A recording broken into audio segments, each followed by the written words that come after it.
Joining us on the show once again today is a legend in our sport. Of course, you all know him best as the current Texas A&M men's tennis head coach. I know him, of course, as a former U.S. Open doubles champion, former All-American, and friend of the program. Let's welcome back onto the show head coach Steve Denton. Coach, it is always good to see your smiling face. Welcome back to the show. How are you and the Aggies feeling as you get ready for the Sweet 16? Super excited, Alex. Uh, we can't wait to get out there to play. Yeah, no, it's going to be a very fun matchup. Obviously, you guys taking on top seeds Wake Forest. I want to ask you about that in a second, but let's start with last weekend. To play two dramatic matches, as you did against Rice, as you did against Baylor, certainly as well. Talk me through what you saw from the Aggies in that opening weekend of NCAA play. Well, I mean, it even started before that. Who thought that UCLA would go to Ohio State and win that match that would be the third loss in Ohio State's last 20 years at home. Um, that was a interesting outcome there, and obviously that propelled us to be win some tiebreakers to get that 16 seeds for us to be able to host. And I think that was actually the difference in the weekend. Alex was being able to play those matches at home. Rice popped us in the nose like they did earlier in the season when we played them and won the doubles point. And they were on a high. They had beaten Memphis and South Florida to win their conference tournament. I think they thought they were going to beat us, and it was really close. And we were able to eke that match out. And then, like in most tournaments, if you kind of get through that first round with a bit of jitters, then you you feel a little bit more relaxed. You play a little bit better, and that's kind of what ended up happening when we ended up playing Baylor. Yeah, no, it was a really strong performance in that Baylor match. I thought they had a clear window. Obviously, you guys were up in that, but when they get that win at 4 and they're up a break at 3, and it feels like Veltz has the opportunity to force that third at 2. I thought Allen closing his match out in straight sets was everything, and putting that third point on the board and just giving Theo and again, court 3 some space to say, all right, guys, like it doesn't have to be both of you. You can breathe a little bit here down the stretch. I even thought the break back on court number 3, again, particularly important, just not letting Baylor grab that point quickly. What did you see Right, out on right. court? Yeah, you're absolutely spot on all those matches. Yeah, Tiago at 3 was down 5-2 in the third and was able to scratch back to 5-all just to keep a guy from putting a point on the board. Luke was in a battle at 4, having a couple of close sets, and Allen being able to beat Vels. He's been on a little bit of a streak here lately. He beat Mitsui when we played in the SEC tournament, which I thought was a really good win. He's a tough out, as always, and then he wins that match against a very talented lefty in Vels. That really helped us put us in a position to win. I really thought the match though kind of came down to two doubles. Honestly, that team, Koenig and Badenhurst, are a really good team. And we got off to a fast start against them and were able to hold on to win that two doubles. And, that was the point in the match where I felt like, okay, we win that doubles point and that can kind of relax the guys a little bit. And sure enough, that was just enough for us to be able to scrape by. no, it was particularly impressive given, said with love, coach. Doubles hasn't always been the strength of the Aggies here in 2025. And to grab that doubles point over a really good Baylor team, I guess that gets to big picture. I'm curious if we went back to January 1st and I said, hey, Coach Denton, I got a theory for you. And as always, you'd say, Alex, shoot. And I go, May 9th, you're going to be 18-10, the number 16 seed, and getting ready for the Sweet 16. What do you think you would have told me back in January? I'd have taken it. I would have said, if you're playing in this time of the year, doesn't matter what you've done to get here, all the experiences you've had along the way, some tough losses, but some good wins as well, and you're still in the event. Um, with a fighting chance, I would have taken that every day of the week. Yeah, and here are the Aggies obviously still alive this weekend. Given all those ups and downs, again, getting Allen and Damian eligible and into the lineup, some of the injuries you have dealt with this season, how have you assessed how this group has managed to stay together and, again, put themselves in this position? What's that been like behind the scenes? Well, it's been a roller coaster ride. I mean, uh, we had Philip Pazanka on our roster, could never get him eligible this season. The SEC has been kind of frowned their nose at, I guess, at allowing a player to play at a second SEC school in that same year. So there was a lot of potential there. Allen getting eligible late kind of started pretty well, went through a dip a little bit, and now has kind of, righted the ship a little bit with his game. Uh, Losing JC Roddick 3 or 4 weeks ago. All those things kind of have been tough ones. And then on top of that, Damian, has been injured most of the whole year, and finally has kind of gotten himself healthy and just in the nick of time, obviously, because he was able to come in and win a couple of key matches for us Yeah. in the tournament. Yeah, and I guess all that is to say, and maybe this is put very plainly, but has this team played their best match yet? Like, do we know as college tennis fans how good this team can be?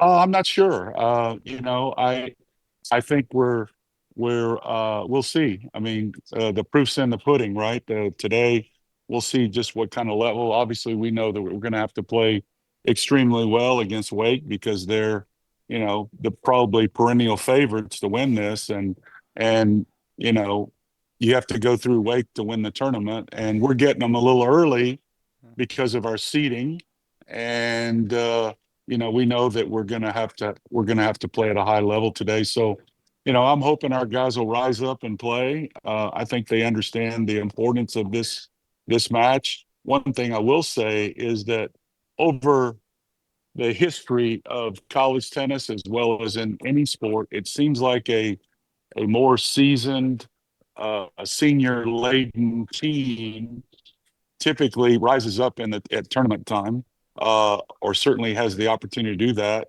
And obviously, Wake has a bunch of seniors, and we have a few seniors as well.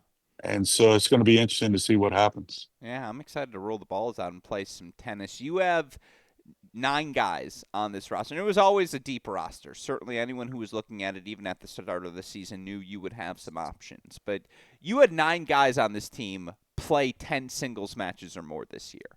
That's a lot, coach. Was that always the intention? I'm sure part of it was by necessity, but how did you manage the depth on this roster this season? Yeah, it's been tough. I mean, you've got lots of guys that want to play, and lots of good players. And some of it was because of, like you said, necessity, and that we had some injuries and they were just not available.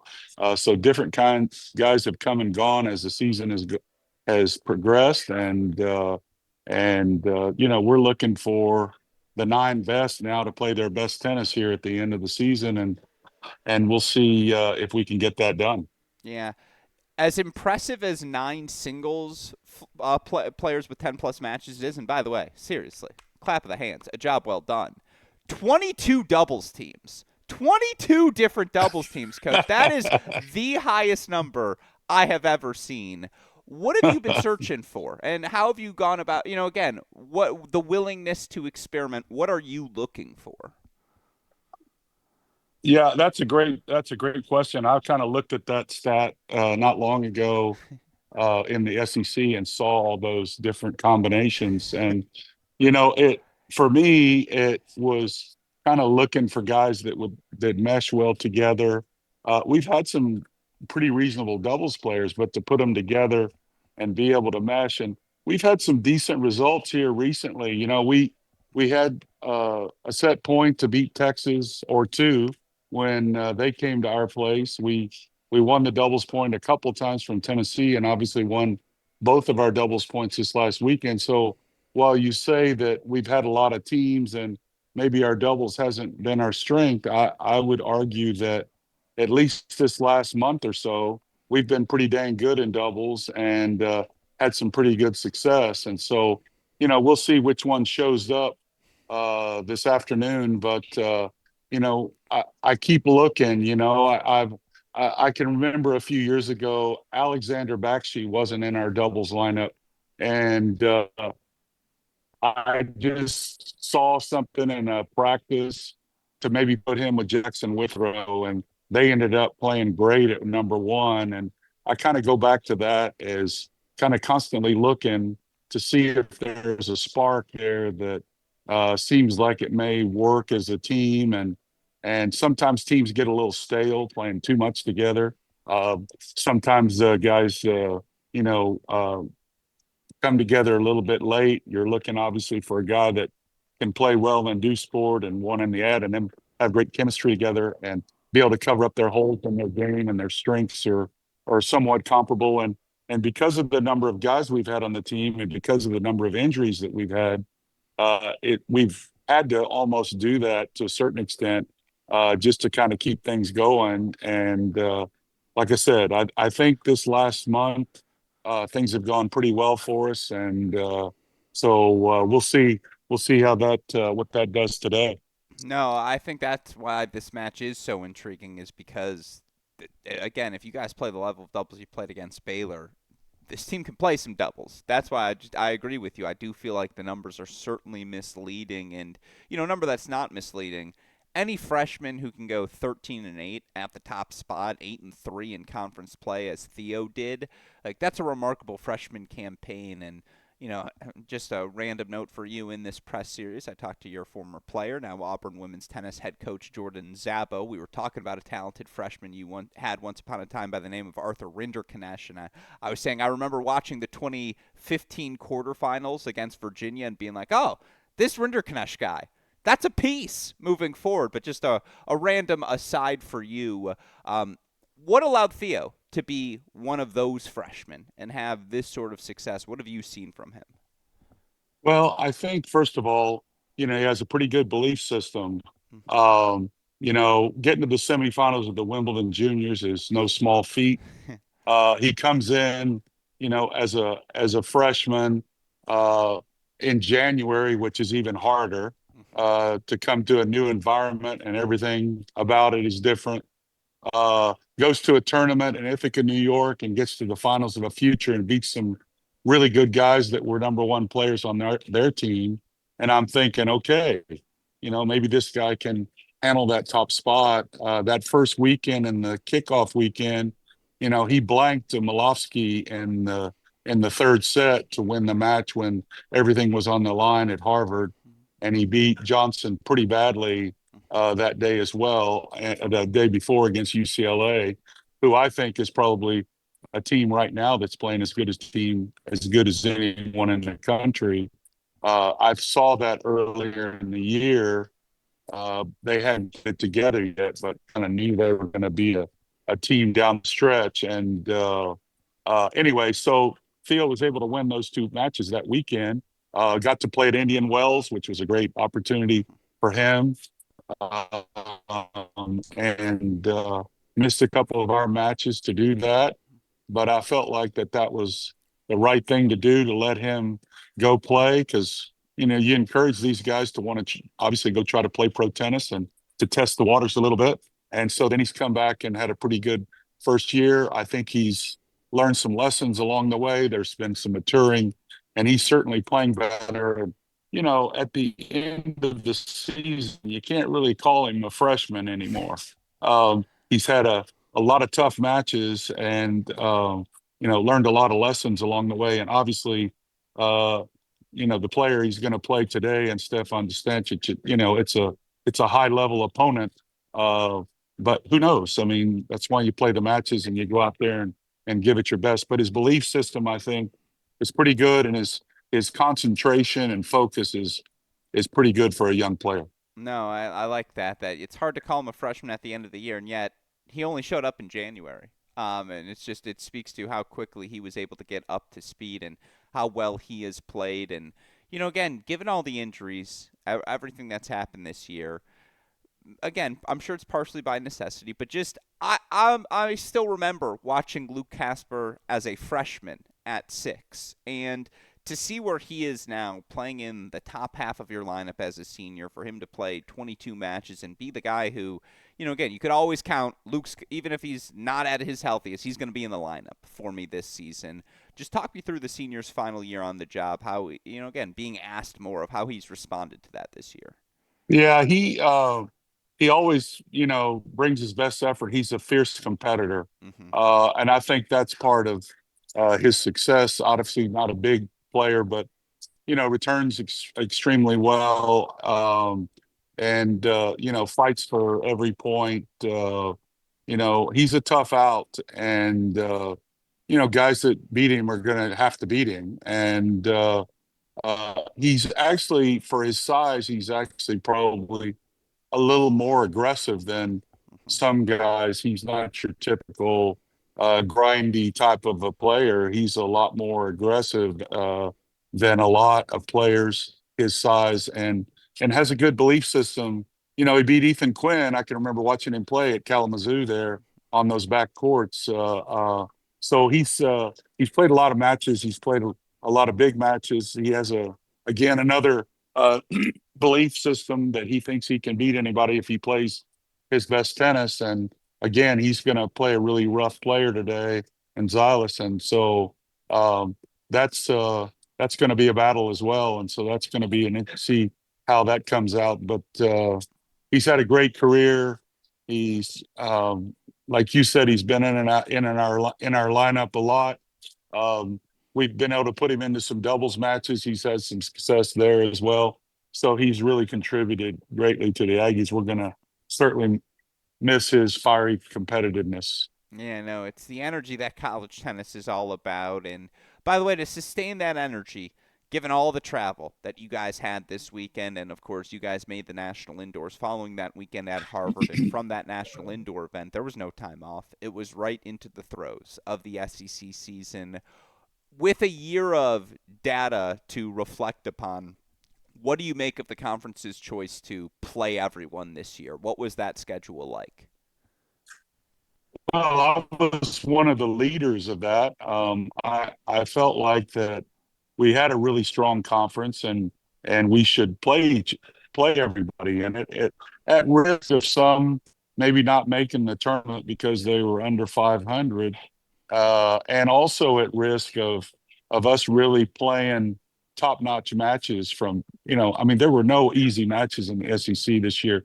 If you played a poor match, you were going to lose. And I think that's why people come to schools like Texas A&M, why people play in this SEC, want to play in this SEC conference, because it is tough top to bottom, and it is a challenge, and it should be, because if you're going to help these young players uh, be prepared to handle the rigors of the circuit, what better way is there for you to play all these tough matches? And so I'm still kind of a proponent of playing everyone.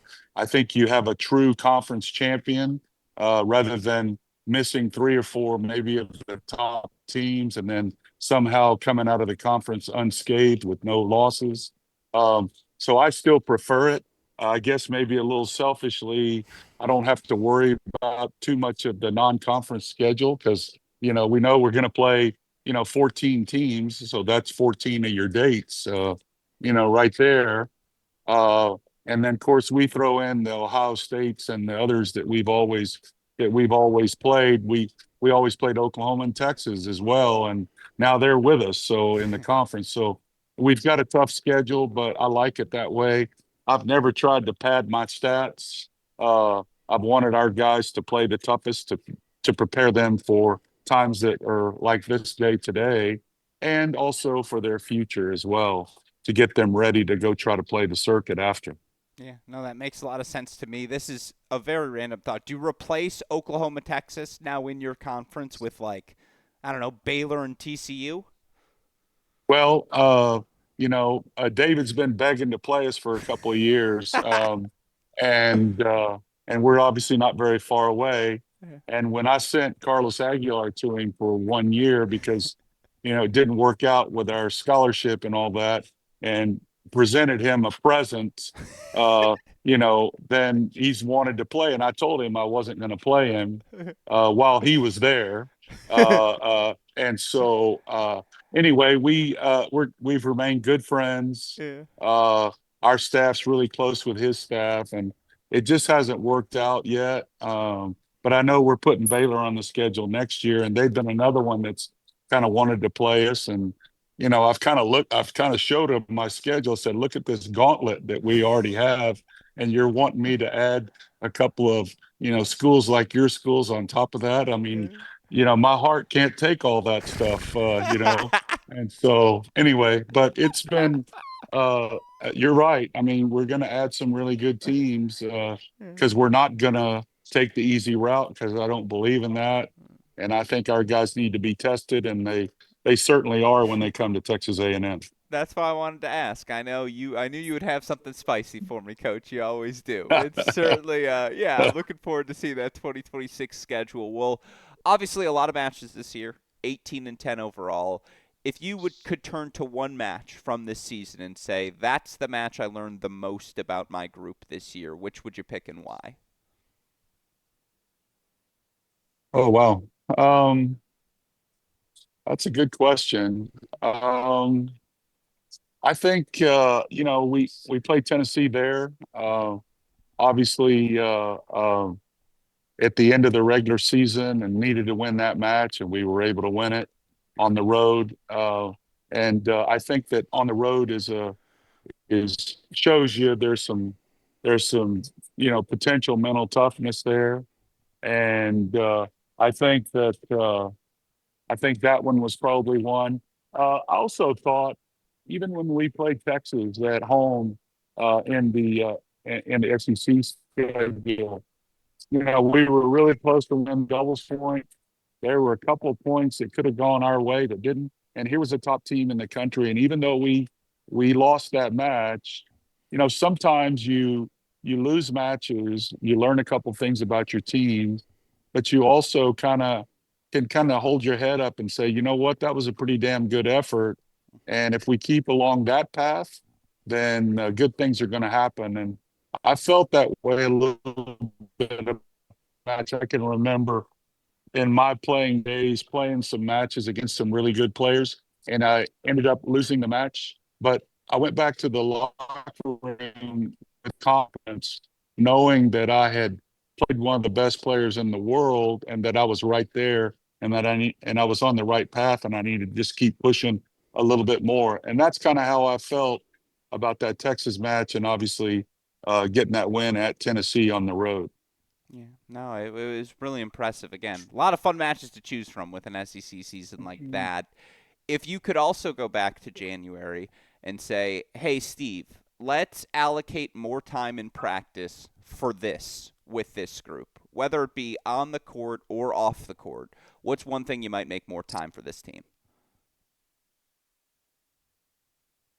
I would say probably spending a little bit more time on some serve and returning. I think that that would have been beneficial to this current group. Um, and then maybe trying to help our guys, because I try to be as objective as I can about our team. And I think one of the reasons why maybe we've had a little bit of up and down, because I don't want to discount the injuries, but I don't want those to be the excuses. But I think sometimes our guys got a little bit too emotional in matches. And as a pro tennis player, I know that emotion and that kind of emotion is probably uh, detrimental to where it kind of causes you to lose track of what trying to do and what you're trying to accomplish out there. And our guys, had a couple of matches that cost us, I thought, when they got a little bit too emotional, especially on the road. And so I would say those two areas probably would be the areas that if I had the opportunity to go back and restructure the whole and look at, play armchair quarterback, I think that that's probably what I would have focused on a bit more. Yeah, no, makes a lot of sense to me. Again, we had one coach come on here and say, I'd have my team play more beach volleyball. He was like, it brought out the best of their competitive spirit. Should have allocated more time for that. So you never know what it's going to Well, be. this is dating myself, but John Wooden, Yeah. in his book, They Call Me Coach, talked a little bit about some things that they did when they had four practices, and they were, the team in college basketball in those days, and he was the coach. When he felt like his guys were losing concentration, he would stop practice, put up a volleyball net, and let those guys play volleyball because he thought that he didn't want them to lose concentration and focus and intensity in their practice time. So he just cut it off and went to something else that was more fun, and really kind of probably taught his players that, hey, when we come out here and we step between the lines, it's business. And if we're not going to do that, then it's volleyball. I like that. I like that. Yeah. No, and it's a fun lesson to learn. By the way, while we're taking a trip down tangent lane, I've gotten to spend a lot of time of late with someone I know you know quite well in Johnny Levine, former Texas standout like yourself. And the amount of Steve Denton stories I coax out of them, it's just spectacular. Like, and I don't think they would mind me sharing the reverence with which they speak about you, your game. I want to give you the chance. Give me a good Johnny Levine story I can go back to him with.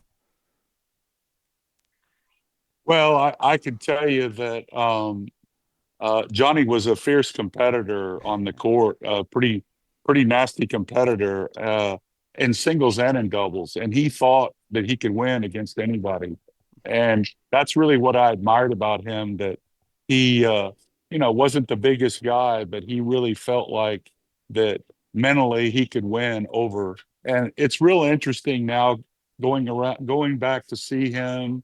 Uh, He's a businessman. He's got the tournament out in Arizona.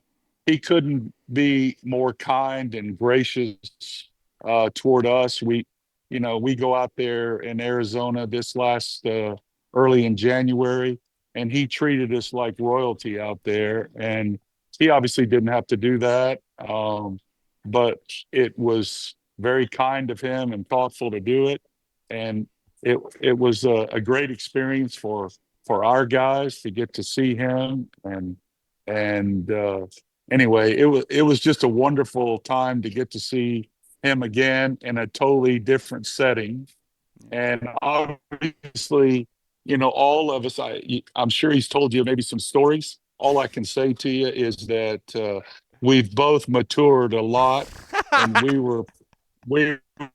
we were probably both when we were uh, and we've grown up a bit since then, and thankful and thankfully we have. Oh, that's funny. Him, I get the chance to hang out in the evenings in particular when it's him, it's Weller, it's Miguel, it's Eric, and like I just know I if I ask one question to start poking the bear, then they start going, and then I just sit there and I just let them go, and it's a very fun crew, and so no, I again, and Well, I well, yeah what you mentioned Weller Evans. He is a wealth of information, yeah. and probably has a lot of stories that many of us would prefer that he not tell, and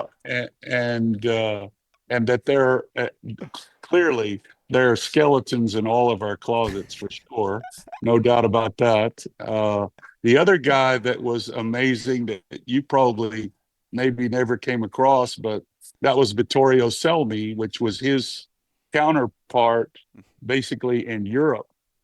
He's an Italian, and he is an encyclopedia of tennis. He can tell you, do you remember D'Antoni, the 30-40 point in Milan at 5-all in the third set against X, Y, and Z? I mean, the guy knew every point that was played.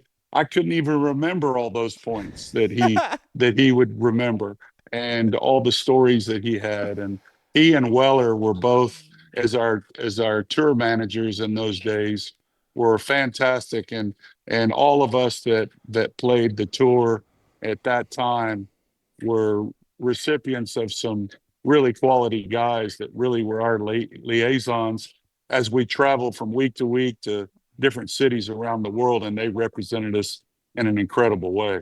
Yeah. Now, let the record show all those stories were shared off the record, and they will stay off the record. But yes, the best story. You're right. Weller, John, all of them, just some of the nicest human beings. That's why I've always really enjoyed going to Phoenix, and I thought you would enjoy that as well. My last three questions for you. This week, I know you're focused on the Sweet 16, but it is also the week the portal opens, and I'm just curious how the portal now fits in your broader view of roster construction. Yeah, it's crazy, Alex, how, I this started at COVID. When we had the COVID year and got shut down, I thought I had one of our best teams. Um, and we ended up having to get stopped there. And then not only you have COVID, but then you started having the transfer portal. And then now you have the NIL, and now we have, some issues, and portal has just opened while we're still in the midst of our season. And I kind of look at it as it's almost like it's Christmas time, uh, because there's so many guys that are going on the portal, and there's so many options, and it's almost confusing. It's like going to a restaurant that has a lot of things on the menu, and you don't know what to order. And obviously, and I kind of joke about this, kind of self-inflicted, but clearly, when it comes to a menu, I've kind of consumed a lot of it, as you know, over the years.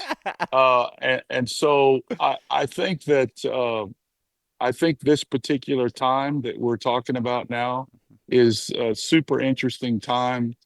I think many of the coaches don't really know what direction to go at this point still. And whoever is able to kind of figure it out, um, is going to be, situating themselves for the future going forward. If they can kind of anticipate what's going to eventually happen. Um, and we never thought that we would be in this position, but we are. And in order to survive, you've got to be able to compete with all these other teams, not only on the court, not only in the recruiting, but also in this transfer portal era of college sports. It's a difficult time, and but it's also an exciting time at the same time. Um, because there are opportunities there to better your team. What I think is going to happen is that I think, as my counterpart Kevin O'Shea, who's been with me for 19 years, says, we're going to go back to the era of some super teams as a result of this transfer portal, and there's going to be a lot of really good teams again with good players all up and down their lineup. Yeah, no, it's going to be fascinating to see as it all plays out. My last two questions for you. For the first, I'm going to ask you to put on the pundit hat. I know you are locked in to your own matchup, but I'm curious. Pick a matchup in the round of 16, whether that's not your own. USC, UCLA, Tennessee, Texas, South Carolina, Stanford, Ohio State, Mississippi State, Columbia, NC State, TCU, UCF, Virginia, Arizona. If you were to watch one match that isn't your own, which would you pick and why? Oh, you're a really great person to ask these questions. I would say the Arizona match I think is going to be interesting because I think Clancy's team travels very well, Mm-hmm. uh, and I think they uh, are a tough-minded team. He does a good job with them, and obviously Virginia is trending upward as well. The other match that I really like, I'm very fond of Josh Goffey. I kind of grew up with his father. His father was 2 or 3 years ahead of me in Corpus Christi, playing at University of Corpus Christi Okay. as I was a junior. And Carlos is a fine person, love the guy, and his son I've kind of taken I guess, a real fondness to and like what he does and how he goes about his business. And that match against Stanford, I think, will be a heck of a match as well. Obviously, Stanford's playing well, but Josh Goffey gets his guys ready to go. And they're another team, I think, that travels really well and certainly not afraid of anyone when they get into the tournament. And but for those two, that reason, I think both of those matches are really intriguing. And there's many others as well, but on the top of my head, that's the two that I would like to see. No, I appreciate it. A lot of good matches across the board, including, of course, your own, and that's where I want to end today's interview. Obviously, it's later today here, Friday afternoon. You're taking on top-seeded Wake Forest. Your thoughts on their biggest strength and what it's going to take for your guys to advance? Yeah, I mean, our guys are going to have to play well, no doubt. We're going to have to play the big points well. Uh, our guys are going to have to go out and play aggressively uh, because we know they're not going to give us anything. I think their strengths are clearly, obviously, at the top of their lineup and probably at the bottom of their lineup. Um, and in the middle, they're very good as well. I mean, that's it. They're good top to bottom. That's why they've lost one match this year, Alex. They have they're good top to bottom, and they're good in doubles. And so Tony and Brian have put together a really good team. They're playing with a lot of confidence, and you got to beat them at their spots. And probably Distancic at the top, and Lucas Powell is a tough out at the bottom, and everything in between. I mean, uh, they're they're uh, they're a formidable opponent, and as I said, we're going to have to play extremely well today if we're going to expect to advance to Baylor. Yeah, well, I am certainly looking forward to watching that one, and yeah, I always look forward to getting the chance to chat with you, Coach Steve Denton, head coach of the Texas A&M men's tennis program. Appreciate you taking the time today. Obviously, wishing you and the guys luck in your match here this afternoon. And I want to thank you also for kind of all you do for college tennis and tennis in general. You're a great ambassador for this sport. I really appreciate it, and I know all the coaches appreciate it as well. And we're excited that you're so involved and so invested in our sport. It makes us all better, um, and we really appreciate you having the following that you have, and hopefully this will be a great weekend of tennis. I appreciate you saying that, Coach. Obviously, good luck to you and the Aggies here this weekend, and thank you again for taking the time to join us. You're welcome. Have a great day. Recording